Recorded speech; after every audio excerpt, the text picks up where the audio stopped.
Sliding into your screen is not just any coffee bag. It's a Roastar coffee bag. Don't need thousands. Personalized just 25 in Roastar's Design Lab. No design experience needed. Choose a pattern, add your logo and text, or create something memorable with AI. Being made in the Midwest, you can expect it on your doorstep in no time. Now that was smooth. Vision thing, and then but more about like this store and how it's different. Yeah. Moving into Nevada. Yeah. Lots to say about that. Yeah. Yeah. Well, okay, that could cover the whole episode. Yeah, absolutely. Well, it's very leisurely.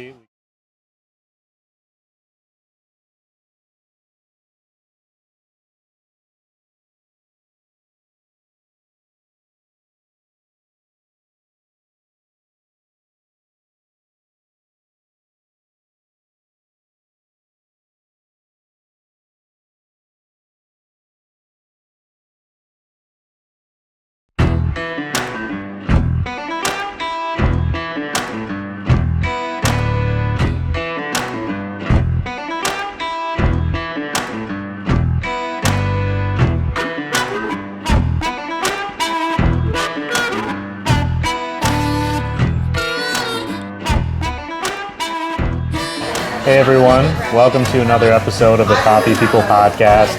I'm your host, Ryan Woldt. This show is presented by Roastar Coffee Packaging. You can find them online at roastar.com. We're on location today in Reno, Nevada at Drink Coffee, Do Stuff, one of their new stores. Our guest is the co-founder, co-owner, photographer, Laura Visconti. Yes. Laura Lawson Visconti. I don't know All if of you the above. All of the above. Welcome to the show. Thank you so much. Thanks for having me. I know your husband Nick Visconti's story a little bit. We talked about his whole mountain epiphany stuff with the coffee. I'm wondering if you had any previous coffee experience or what got you into it in the first place, or how you led into owning a bunch of coffee shops. That's a great place to start. I was kind of like a Starbucks matcha gal pre-Nick Visconti, so he definitely opened my eyes to the possibility of what coffee could be. That being said, I want to say that we sort of fell into it together simultaneously. I always loved doing exactly what we're doing right now, so meeting up with friends at coffee shops, having great conversations and connecting. Didn't know much about specialty coffee until Instagram was released in 2010. I was one of the first. Oh my goodness, was it 2010? Isn't that crazy? It's 2025 now? Okay. It's been a long time. So I was living in the Bay Area at the time and was one of the first people to download the app, to start using it regularly, and then subsequently became one of the first influencers on the platform. Not planned. That word was not something we all used in our regular vernacular. But at the time, showing what you ate for lunch in kind of a cool artsy way was what people were posting. This is way before how it is now, Reels and all of that. And so posting beautiful latte art was sort of like a trend, an early trend. And so I would take Bart into San Francisco and would go to Blue Bottle and order whatever I just saw on the menu. I'm like, I don't know what a cappuccino is, but I'm just gonna order that. Maybe this time I'll try a latte. I don't know what the difference is. And so I would start ordering beautiful drinks specifically to post on Instagram. Again, this is don't judge me. This is way back from a long time ago. And then I began going to 4 Barrel in the Mission in San Francisco and Sight Glass, and started my coffee journey initially evolved really through that aesthetics of appreciating beautiful beverages. And then I began to realize this is really, really good. So right around that same time, Nick and I started dating, and he was really getting into coffee, and his snowboarding journey was evolving. And so we moved up to Seattle at the same time, and we both started working at a third wave shop up there, and then ... A couple years later, we moved to Tahoe and started Drink Coffee, Do Stuff together. And I just want to clarify, I'm not really the coffee person in the relationship. He's the one, he's the coffee nerd, he's the one, he's the roaster, all of that. So I bring my creativity, to the whole world of DCDS. So the marketing, the photography, content, everything, website. So my official title is art director. So that's what I do. Well, but you're still a coffee person. I mean, you're in that world. Yes. You're part of it. I think that's what makes it a unique industry, is that it connects so many different people. whether you know how Absolutely. many total dissolved solids are in your coffee or not Right. doesn't mean you're not a coffee Totally. person. Right. If you've ever been to a cupping or a latte or a throwdown, Yeah. I enjoy the people watching at those events because it really does attract people from all these different walks of life, and there's not necessarily a commonality or common denominator between them other than appreciation for really Yeah. good coffee, which is cool. It's like any other, I would say, niche like hobby, except it's not niche. Like 98% of the world Yes. loves coffee. Yeah. But there are people who really love a very specific part of it. And I like that coffee shops can be a melting pot of all those different people. Absolutely. Someone just grabbing a coffee on their way to work, somebody who wants to get nerdy about it, this place has been a line out the door since I got here like hours ago. We're talking about photography and art directing and the viewpoint. I want to just kind of reference quickly, you have a degenerative vision disease. Yes. I think I got this right. Retinitis pigmentosa. Wow, that was great. right? A plus. Off Yes. the top of my head. RP for short. That's a little RP? easier. Okay. Yeah. But what it means is eventually blindness is potential, right? Yes. And it's been affecting you for most of your adult life. Yep. Great. I got all the details. I did a little research Yeah. today. Yeah. Absolutely. How has that impacted your, I don't want to say ability, but how has it changed how you approach art and creativity? And if that relates back to drink coffee, do stuff, great. But if not, how does it change your day-to-day? That's a great question. So I was diagnosed with RP while in art school in Laguna Beach in Southern California. At the same time, the same year actually, that Instagram was released. So again, I hate to keep bringing up, Instagram, but at the time it was such a huge part of my journey and my story. So I was a painter, still am a painter, but a lot of my self-expression came from the fact that I could no longer drive. I was diagnosed with this incredibly rare degenerative condition, and I, at the age of 22, had to give up my driver's license, start taking public transit. I had always ridden a bike, but had to start using a bike for transportation, which at the time I begrudged, and now I truly love, which is funny how that happens. It gets after Yes, you. Yeah. I started running. I'm now a trail runner. Running became literally a way of getting from point A to point B. I started walking everywhere, and so what's the best camera that you have with you the best camera they say is the one you have with you. So my iPhone was with me, and I started documenting, the things I saw on my journeys. Maybe I was going to the nail salon or going to the local coffee shop, and that used to take 5 minutes. Now it took 20 or 30, and so I had all this time to sort of like pray and meditate and sort of put myself through therapy sessions of what this new normal was going to look like. And so I would document those journeys on my iPhone and post those moments on Instagram. And so photography quickly became an escape for me, a way of documenting what I was going through. And so, of course, it started on my iPhone, and then I eventually got a camera and started shooting. And it's just crazy when you look back on, that was such a painful point in my life and such a turning point, but like so much good has come from that. And it's just super cool because like it's so hard to even imagine like what my life would look like today if it weren't for that journey. So I would say, in some respects, it's forced me to think way outside the box, i.e., I don't drive, but I'm a photographer. So if I'm shooting clients or working on a brand shoot, I can't drive there. So I have to figure out logistics. So that can be like embarrassing and frustrating and difficult.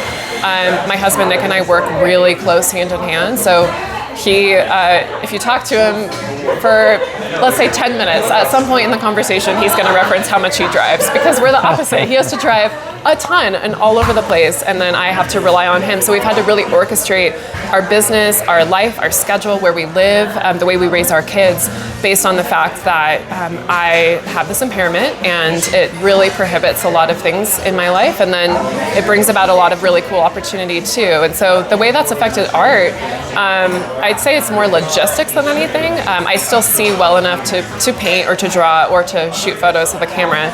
So I don't have any peripheral vision at all. This is all gone. I just see tunnel vision, what's straight ahead in front of me. So actually looking through a camera lens is pretty cool because if it's a wider lens, I can kind of look through the viewfinder and then my whole world expands and I can see normally, which is pretty rad. So that's kind of been a cool Yeah, just a journey. It's helped me definitely appreciate the time that I have. Thankfully, my condition is progressing really, really slowly. Some people with my condition progress really fast, and there's not a rhyme or reason as to why that is. My doctor at UCSF is like, I don't know what you're doing right, but keep doing it, you're doing great. And so while my condition could potentially lead to full blindness, I do consider myself blind currently. Blindness is a spectrum, so most blind people you see are not 100% blind. Most people have some element of vision, even if it's just a light perception. Almost every blind person has a small amount of vision still left. Very few people are 100% I've gone. Of course, that exists as well. So I am definitely part of that blind and visually impaired community. I don't walk with a cane. Probably should in certain situations, but I don't. And so it's really, it's like hard to even tell that I am visually impaired, and I do fall into that category. So I don't even really talk about it that much, because it's like I try to not be defined by it, right? Or let it affect what I can and can't do.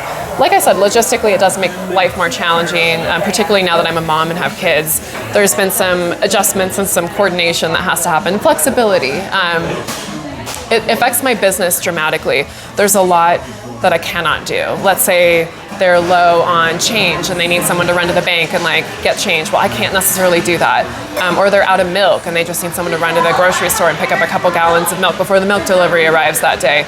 I can't do those things. So I can't, it's sort of robbed me in some respects of feeling like a true business owner, but in other, so I feel like I have to almost compensate, let's say, for what I can do, but also I think that's really cool, because I think a lot of business owners feel like they wear way too many hats, and so they have to do all these different things, and it's really forced us to really not dissect, but determine, okay, you do this, our business partner does this, Nick does this, our managers do this, and everyone has their role. And it's worked out really, really well for us, so we're grateful for that. I've had so many kind of thoughts running through my head. So I was a non-driver with the rare cross-country road trip exception for a long time. With your condition, and then just the idea of being someone who's a daily commuter, the idea that you would live somewhere that is, say, walkable, or a smaller community, or you could get somewhere, would be appealing. It's appealing to me just as a person. Yes. A biking community, I love that idea. But instead, you guys have gone the other way, and you're expanding across state lines, California, Nevada, multiple mountain cities. Ranges, yeah. Mountain ranges. Yeah. What made you guys decide to make the leap from the California locations, of which I think there's, not including the Raley's locations, 3, right? Yeah, so we've... here in Reno. Yeah, so really, really good question. So we're currently sitting in location number 4, which as of today was opened about 6 or 7 weeks ago. Location number 5 is also coming to Reno later this year. So we're working on that one currently. That will also be a roastery, which will be rad. So yes, we initially started the roastery in Truckee in California. Our first retail physical brick and mortar shop was in Incline Village, which is Nevada.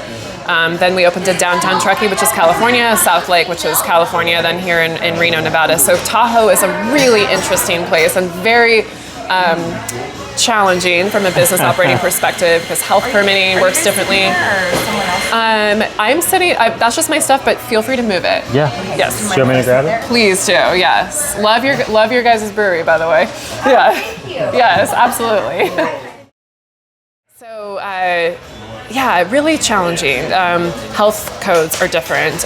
We're talking multiple states, we're talking multiple counties, multiple cities, and everyone has a different, thing that they're looking for that they need. So thankfully, when we were opening shop number 4, this one, we sort of knew, okay, health is gonna want to see this, this, and this. So we had it pretty dialed, and thankfully there wasn't a lot we needed to change by the time the health inspector came. But more so from a broader, big picture, it definitely presents a lot of challenges, but it's so rad and so unique too. And there's just not, now there's more coffee happening in the Reno Tahoe region, but when we started DCDS in 2017, there wasn't as much. And so we saw ourselves kind of filling that niche of the third wave specialty roaster, roasting at altitude in the mountains. Nick is from Truckee, so for him it was like a no-brainer. I didn't really have a say in the matter, actually. It was like, we're gonna come to Tahoe and we're gonna start drink coffee, do stuff there. And it really does connect with the lifestyle, of course. You know, people drink coffee and then they get on their mountain bike, they get on their wake surf, whatever it is, and they go do stuff. So yeah, of course that's been challenging for me in my situation, which is super unique. But the business itself has just massively like blown up and done so well here. We're so grateful for that. We're so grateful for every customer that comes in, and it still really blows us away actually how well people receive the coffee and love it. This location in particular is a little different because it's not tourist dependent, I don't think. Correct. So I mean, I know it's new, but have you seen that difference? Because the locations I've been to previously on the other side, it seems like, yes, there are locals, but there's also a lot of people who are just there for a weekend or a day or an event or gambling at the casino. Absolutely. Or whatever, right? Yes. But this feels like if the neighborhood doesn't like you, it's a different experience. Very much so, and that's a great question. So yes, we were pretty nervous opening this location. We're in a strip mall. Now it's a nice strip mall. It's a beautiful strip mall, but there's not. I wouldn't have called it a strip mall. Well, I would have called it a shopping community. Shopping center, yeah. Strip mall might be harsh, but shopping center, and there's not visibility driving by, right, to see the sign. So I did see your A-frame though. Thank you. When I pulled in. Thank you. That is saving our butts right now, I think. Yeah, absolutely. Reno has a moratorium on external signage in shopping centers because they overdid it with billboards and messaging over the years. So they're trying to really classy it up a little bit. So we can't have like a big sign at the entrance of at the street or anything like that. We do rely on tourist traffic at our other locations. All three of them are right by a main road, and you can see them driving by.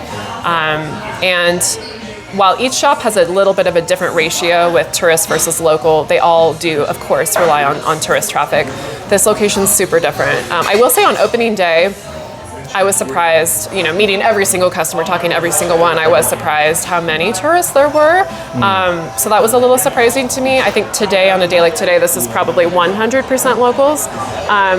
But it's been really cool. It's really filled a need in the market here. We were super nervous, not just for the visibility and the drive-by traffic, but just how much of a presence have we actually made in Reno? We've been operating these mountain cafes for years. We've been roasting, so we sell out of Raley's and other grocery stores in the area. We have wholesale accounts in Reno. But how much of a demand is there for another shop here in the area? There's not a lot of competition in this particular zone, so we sort of nervously signed the lease and prayed our butts off and just hoped that this was going to work out. And we were really stoked the first couple of days when line out the door pretty much all day, every day. It's been pretty busy this morning. And it's cool. It's like people meeting up with like their Bible study and their homeschool group and like families drinking coffee together. And it's just been super, super cool. The weather's beautiful right now, so we're grateful for that. We've had no problem finding wonderful employees here. So honestly, it's been our best opening yet. We're really grateful for that, and hopefully Midtown will be more of the same in a couple months. The idea that there wasn't a competitor kind of in this zone, as you mentioned it, like it's like this weird thing where like, oh, opportunity, but also is there a reason? Like, yes. What do we do? So you're like the first, you're kind of breaking the wave the way you did over there, which kind of leads me to, you mentioned your mom, and we've been talking a bit about being adaptable and flexible. How do you manage working with your spouse so closely, also taking care of a kid who probably depends on you, I'm guessing little? How do you work all of that together and just manage the emotion of it? I would think that like you have like opening businesses, like we're in a place where you could slow down, like just take a break and sit by the lake, right? In theory. But you guys are going you're going the other way with it. And so you have these multiple worlds. How do you manage all of those emotionally, I guess? Man, ask me again in a year and I hope I have a really good answer for you. I feel like we're in the thick of it right now and kind of evolving our family and business strategy. I don't want to say day by day, but like season by season, it's an evolving conversation of the best way to operate. For a period of time, all Nick and I did was talk about work because it didn't feel like work. It felt like, I don't want to say a hobby, but a passion, like something we truly loved that we were building from the ground up. I mean, on our honeymoon 12 years ago, he started talking about opening a coffee shop. And from that point on, it's been a part of our daily conversation. And so it used to be just something we talked about constantly, and there was really no hard line. And then I want to say maybe 2 years ago, he decided he needed a stronger boundary in our marriage and our family life.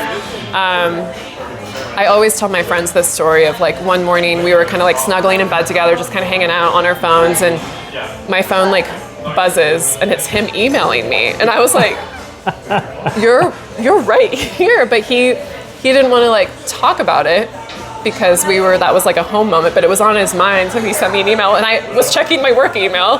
So like that's the epitome of what it's like. But we had a hard line for a while of like no more conversation about DCDS at home, kind of at all.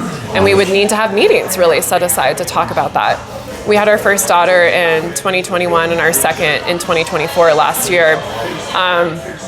And so, yeah, a lot of our conversation now is about our kids and activities and birthday parties we're invited to and all of that. So it's definitely evolved, and I think we're better at leaving work at work. We have also really good managers right now that handle a lot of stuff. So we're not getting bugged as much. I don't say bugged, but interrupted or contacted as much on a Saturday morning when we're with our family about, oh my gosh, someone didn't show up for a shift, so we've got to run down and help out and cover it. That almost never happens anymore. We've just built enough insulation now where we really can kind of step away and have that really healthy space and boundary.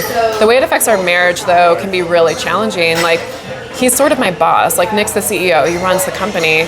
And then also I rely on him for transportation. So there's like kind of a weird like dynamic at play there that I think is super, super unique. And we're still, I think, figuring out how that's going to play out in the long term. But yeah, like I said earlier, the best way to really combat those challenges is to focus on what you're really good at and what you can bring to the company that no one else can, and then just stay in your lane, and let other people that are really good at what they're doing, they focus on that. And so there's no like overlap. Oh, did you take care of that? Did you take care of that? I thought I mentioned that, but I didn't. It's just really cut and dry. Like, what Laura does is what Laura does. What our business partner does is what he does. What Nick does is what he does.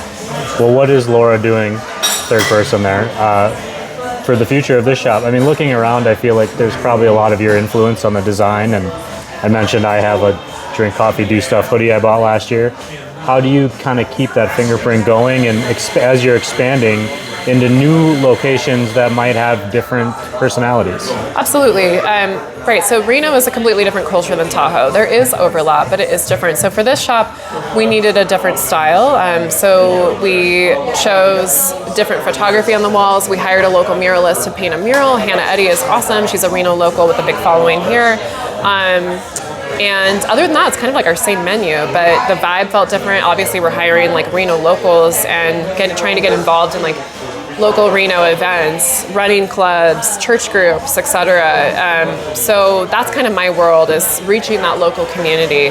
I will say we've been really thankful that we haven't needed to do a ton of marketing or, I don't want to say community involvement, because of course we're all about community involvement, but just from a get the word out standpoint, there hasn't been as much to do as we expected, which is kind of cool.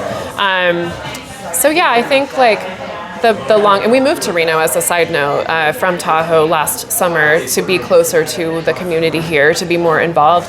And that's a big part of it, right? Like, when we moved to Truckee to start Drink Coffee, Do Stuff, we lived in the community for 2 years before we started the business. And we were, of course, wanted to be involved and wanted to make friends and wanted to kind of do things. But we also really had it in the back of our minds, like, we're going to start a company. And it started only as a roastery with no brick and mortar.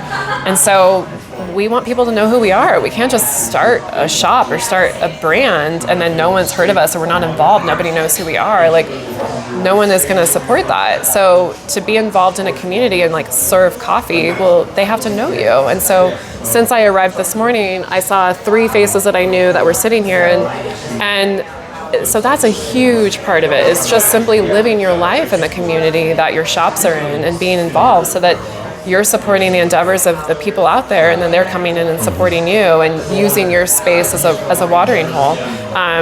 So I think just continuing to embrace Reno, which is a very different culture and community than Tahoe. And not to say that we're not involved in Tahoe anymore. We kind of live this weird hybrid life where we split a lot of our time back and forth.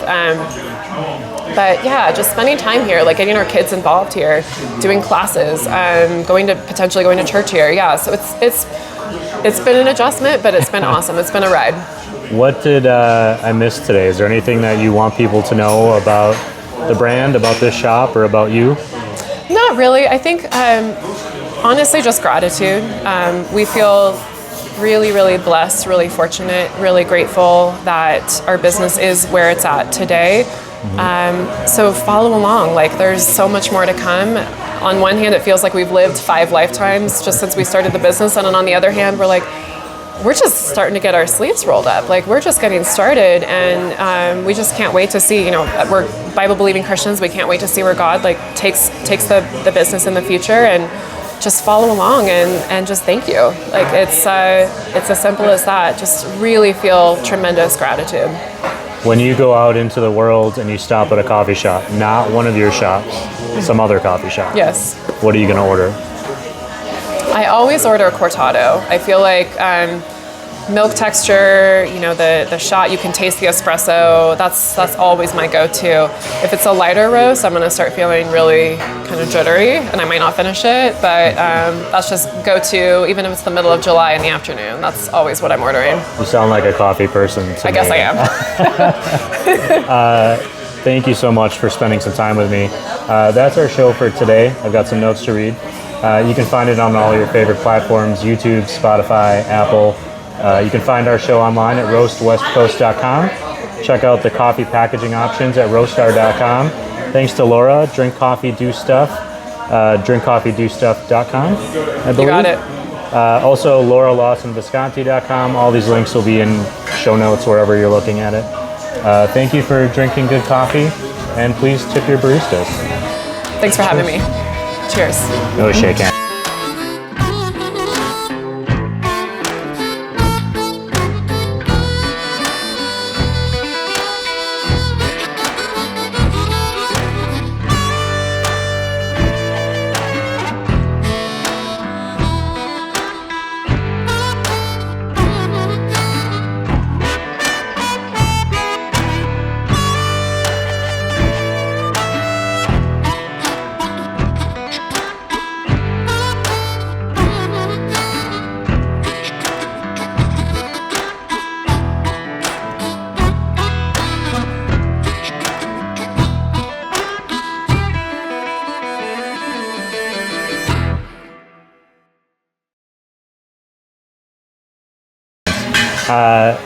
You have much better posture than I do. Posture? Yeah. Like actual sitting posture? Yeah, like I could tell you sit straight up, and I'm just trying not to just slouch. It's very intentional because I'm in physical therapy, chiropractor, they always tell me that, because I'm mostly computer. Yeah. That's funny. I'm in all of those as well, but it still doesn't help. I mean, yeah. I texted my physical therapist yesterday and just said, just so you know, this is my 2nd day in a row sleeping on a wooden platform in the car. So sorry, but yeah. Also, the goo in my back isn't working again. How do I fix it? Right. Yeah, anyway. That's funny. Well, that was fun. Thank you for making it happen. It was not too painful. Oh, no, it was great.